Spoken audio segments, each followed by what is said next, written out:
Good afternoon students, welcome back again. तो जो last lecture था उसमें मैंने आपको अल्कोहल का चैप्टर कवर अप कराया था। तो अल्कोहल का जो चैप्टर है वो वहीं पे फिनिश होता है।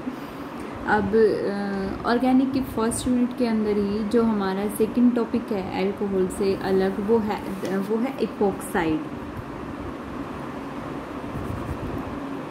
तो आज का जो हमारा डिस्कशन का टॉपिक रहेगा दैट इज़ इपोक्साइड। और हम आज करेंगे कि जो इपोक्साइड्स हैं वो क्या होते हैं और उनके मेथड ऑफ सिंथेसिस क्या हैं। ओके, तो आइए शुरू करते हैं इपोक्साइड का टॉपिक। देखो, डाइहाइड्रिक अल्कोहल की प्रिपरेशन जब मैंने कराई थी उसके अंदर भी ये टर्म मैंने यूज़ की थी, और वहाँ पे सिर्फ मैंने बताया था कि 3 मेंबर्ड रिंग होती है, और 3 मेंबर्ड रिंग में भी अगर एक कार्बन कार्बन से अलग, 2 कार्बन एटम से अलग अगर एक ऑक्सीजन इन्वॉल्व है तो उसको हम बोलते हैं इपोक्साइड। क्या बताया मैंने?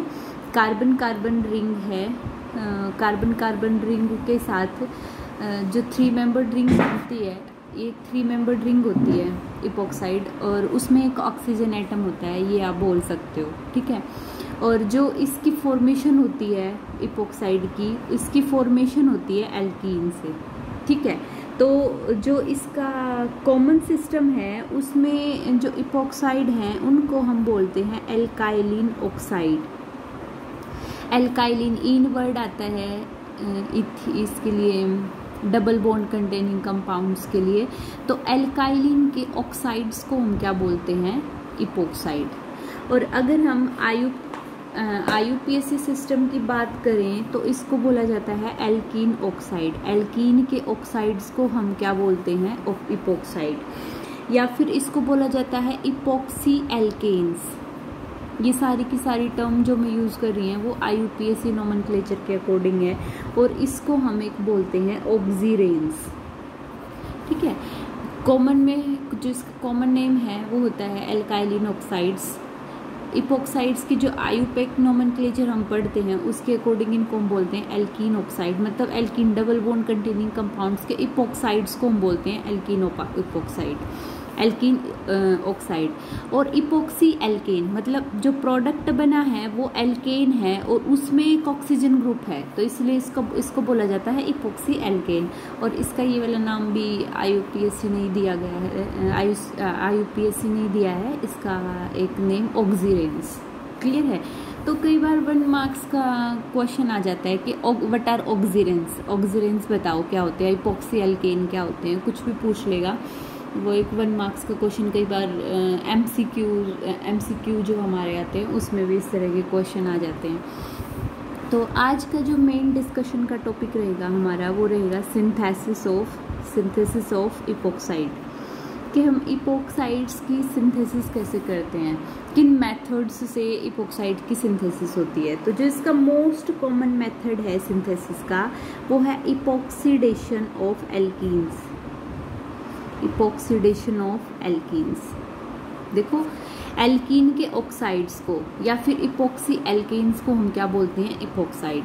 तो इसका जो फर्स्ट सिंथेसिस का मेथड है वो है इपोक्सीडेशन ऑफ एल्कीन। देखो, इस मेथड के अंदर हम क्या करते हैं, हम कोई भी एक जर्नल एल्कीन लेते हैं और उसकी रिएक्शन कराते हैं हम ऑक्सी एसिड्स के साथ। अब ऑक्सी एसिड्स क्या होते हैं वो मैं आपको बताऊंगी, और ऑक्सी एसिड नहीं, पर एसिड के साथ, पर ऑक्सी एसिड्स के साथ, ठीक है।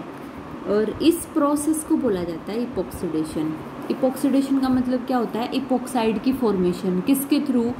जब हम एल्कीन की रिएक्शन कराएं किसके साथ? पर ऑक्सी एसिड के साथ। देखो, एसिड का क्या फॉर्मूला होता है? अगर हमारा COOH ग्रुप कहीं पे अटैच है, C double bond OH group अगर कहीं पे अटैच है तो उसको हम बोलेंगे एसिड। और पर ऑक्सी, पर का मतलब होता है एक और एक्स्ट्रा, और ऑक्सी एक और ऑक्सीजन एक्स्ट्रा आ जाए तो उसको हम बोलते हैं पर ऑक्सी एसिड। तो C डबल बॉन्ड OH इसको क्या बोला जाता है? पर ऑक्सी एसिड, ठीक है। तो अगर हम एल्कीन की ऑक्सीडेशन कराएं या की रिएक्शन कराएं किसके साथ? पर ऑक्सी फॉर्मिक एसिड के साथ, मतलब अगर यहाँ पे H लग जाए तो क्या बन गया? ये परऑक्सीफॉर्मिक एसिड या फिर परऑक्सी बेंजोइक एसिड के साथ यहाँ पे अगर बेंजीन रिंग हम अटैच करा दे तो क्या बन गया वो परऑक्सीफॉर्मिक एसिड, या फिर परऑक्सी एसिटिक एसिड। अब अगर यहाँ पे CH3 लगा दे तो क्या बन गया वो परऑक्सी एसिटिक एसिड। अब ये फॉर्मिक है, बेंजोइक है, एसिटिक है, ये सारे के सारे यहाँ पे जो भी ग्रुप अटैच होएगा उसके नाम है। एसिड मतलब COOH और परऑक्सी मतलब एक और ऑक्सीजन। तो एल्कीन के साथ अगर इसकी रिएक्शन कराएं परऑक्सी एसिड्स की, कोई भी परऑक्सी एसिड हम यहाँ पे यूज़ कर सकते हैं, तो जो एल्कीन का डबल बॉन्ड है वो टूट जाएगा और यहाँ पे एक ब्रिज्ड फॉर्म में 3 मेंबर्ड रिंग को बनाते हुए एक ऑक्सीजन लिंक हो जाएगा और इसको हम बोलते हैं इपॉक्साइड। क्लियर है? तो ये था हमारा first method of synthesis of epoxide. Clear है? अब जो सेकंड मेथड है वो है formation of epoxide from halohydrins. From halohydrins, देखो हैलोहाइड्रीन का मतलब क्या होता है, जैसे हमारे पास 2 कार्बन एटम की, हैलो का मतलब कोई भी हैलोजन ग्रुप, FCl-Bri कोई भी हैलोजन ग्रुप, हाइड्रीन मतलब OH ग्रुप। हेलोहाइड्रीन मतलब जहाँ पे मतलब हैलोजन ग्रुप भी हो और जहाँ पे हाइड्रीन मतलब OH ग्रुप भी हो, तो ऐसे कंपाउंड्स को हम बोलते हैं हेलोहाइड्रीन। और अगर जैसे एक जो हमारे पास 2 कार्बन एटम है, एक के ऊपर तो हमारा लिंक है X कोई भी हेलोजन और दूसरे के ऊपर है OH, और इस कंपाउंड को हम बोलते हैं हेलोहाइड्रीन। क्लियर है? और इस कंपाउंड की हम रिएक्शन कराएं किसी भी बेस के साथ तो यहाँ से X और OH दोनों निकल, यहाँ से H और यहाँ से X दोनों निकल जाएंगे और इन दोनों के बीच में इस ऑक्सीजन का बॉन्ड लिंक हो जाएगा। ठीक है? तो हमारा बनेगा ये कंपाउंड। तो यहाँ से किसकी फॉर्मेशन होगी? इपॉक्साइड्स की। इसका मैं हल्का सा मैकेनिज्म का आइडिया दे देती हूँ, आपको थोड़ा सा ऑकवर्ड लगा होगा ये रिएक्शन कैसे हो गई। देखो, जैसे अगर मैं बेस की इसके साथ रिएक्शन कराऊं, बेस का क्या काम होता है कि एसिडिक हाइड्रोजन को एब्स्ट्रैक्ट करता है। हाइड्रोजन कहाँ पे है? यहाँ पे ही है। अब बेस अगर हाइड्रोजन को लेगा तो ऑक्सीजन के ऊपर कौन सा चार्ज आएगा? नेगेटिव। बेस ने अगर हाइड्रोजन को ले लिया तो ऑक्सीजन के ऊपर कौन सा चार्ज आएगा? नेगेटिव, क्योंकि जो एसिडिक हाइड्रोजन हमारा होता है वो हमेशा H पॉजिटिव की फॉर्म में जाता है। अब ये O नेगेटिव इसके ऊपर अटैक कर देगा और हैलोजन्स तो होते ही हैं बहुत अच्छे लिविंग ग्रुप, तो यहाँ से X नेगेटिव निकल जाएगा, वो इस H के साथ मिलके बनाएगा HX प्लस ये ब्रिज्ड फॉर्म में इपॉक्साइड रिंग की फॉर्मेशन हो जाएगी। क्लियर है? ये था इसका सेकंड मेथड। थर्ड मेथड है फॉर्मेशन का from ethylene oxide, from oxidation of ethylene. ठीक है? और इस ऑक्सीडेशन ऑफ इथाइलिन, देखो जो मैंने आपको फर्स्ट मेथड बताया था उसमें हमने इथाइलिन की मतलब किसी भी इथीन की CH2 डबल बॉन्ड CH2 की हमने ऑक्सीडेशन नहीं की थी, उसकी इपॉक्सीडेशन की थी उसकी पर ऑक्सी एसिड्स के साथ। पर अब की बार हमने क्या करना है, अब जो ये वाला मेथड है सिर्फ इथाइलिन के लिए यूज़ होता है, उसको आप कहीं पे भी यूज़ कर सकते हो, किसी भी तरह का डबल बॉन्ड हो वहीं पे उसको यूज़ कर सकते हो। पर जो ये ऑक्सीडेशन का मेथड है ये सिर्फ इथाइलिन के केस में है, मतलब यहाँ से सिर्फ इथाइलिन ऑक्साइड की फॉर्मेशन होती है। तो देखो जैसे हमारे पास इथाइलिन ऑक्साइड है, इसकी रिएक्शन कराएंगे हम O2 के साथ, किसके? सिल्वर के क्रिस्टल्स की प्रेजेंस में, और टेम्परेचर मेंटेन करना है 475 टू 675 केल्विन। ठीक है?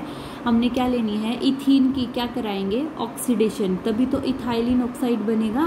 और क्या करेंगे? किसकी प्रेजेंस में ये रिएक्शन होती है? सिल्वर कैटलिस्ट की प्रेजेंस में। ये यहाँ पे कैटलिस्ट है, एज इट इज़ रिमूव हो जाएगा बाहर, और टेम्परेचर मेंटेन रखना है 475 टू 675 केल्विन। तो होगा क्या? ये डबल बॉन्ड टूटेगा और यहाँ पे क्या बन जाएगा? इपॉक्साइड। ठीक है?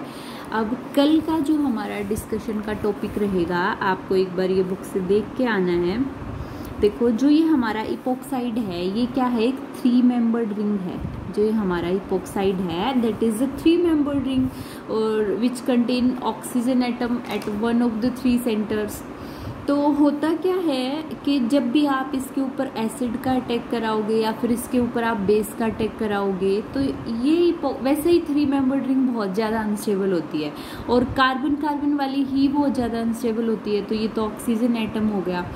तो होता क्या है, जब भी आप इसके ऊपर एसिड का अटैक कराओगे या फिर इसके साथ आप बेस को लेके आओगे तो ये वाली रिंग खुलने लगती है। तो कल का हमारा टॉपिक रहेगा ring opening of epoxide in the acidic condition, ring opening of epoxide in basic condition. Acidic condition में इपॉक्साइड की रिंग ओपनिंग मतलब ये रिंग कैसे ओपन होगी और बेस की प्रेजेंस में ये रिंग कैसे ओपन होगी विद मैकेनिज्म। और पेपर में ये क्वेश्चन बहुत बार पूछा जाता है। क्लियर है? तो कल के लिए एक बार देख के आना है। All the best.